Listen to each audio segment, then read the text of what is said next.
Айсара сол күні иә деген жоқ. Бірақ жоқ та демеді. Үнсіздігі оның тағдырын шешіп қойды. Ерланның қырқынан кейін үй іші қайта жандана бастағандай болды. Бірақ бұл өмір емес еді, бұл жай ғана әдеттің жалғасы. Айсараның қара орамалы әлі басында. Бірақ енді ол тек қайғының белгісі емес, ол тұтқынның белгісіндей. Данияр сол үйде бұрынғыдай еркін жүрмейді. Әр қадамы ауыр. Бір күні енесі ашық айтты. Уақыт өтті.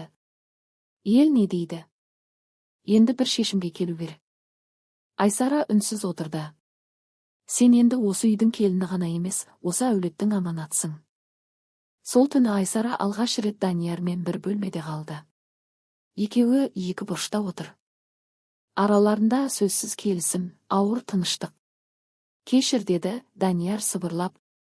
Айсара басын изеді. Мен де өзімді кешіре алмай отырмын. Олар бір-біріне қарамады. Себебі көзге қараса бәрі анық көрінетін еді. Бұл махаббат емес. Бұл амал. Күндер өте берді.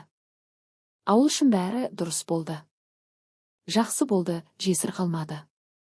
Бала жетім емес. Әулет сақталды.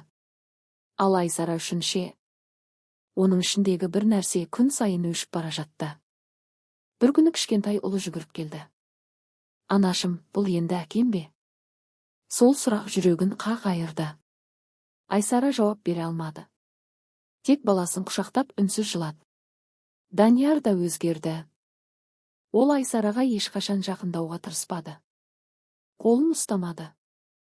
Көзін тіке салмады. Бірақ дәл сол қашықтық одан сайын ауыр еді. Себебі олардың арасында айтылмаған шындық тұрды. Бір кеш. Жаңбыр жауып тұр. Айсара терезе алдында отыр. Қараңғылыққа қарап. Ішінен сыбырлады. Мен тірімін бе, әлде жай ғана өмір сүріп жүрмін бе? Жауап жоқ. Тек жаңбырдың дыбысы. Енесі бір күні риза болып айтты. Сен ақылды келінсің. Сабыр еттің. Дұрыс жолды таңдадың. Айсара жымиғандай болды. Бірақ ол жымию емес еді. Бұл ішкі күйреудің сыртқы маскасы. Уақыт өтті. Бір шаңырақтың астында 3 адам өмір сүрді. Бірі өткенді ұмыта алмайды. Бірі өз орнын таба алмайды. Бірі ештеңені түсінбейді.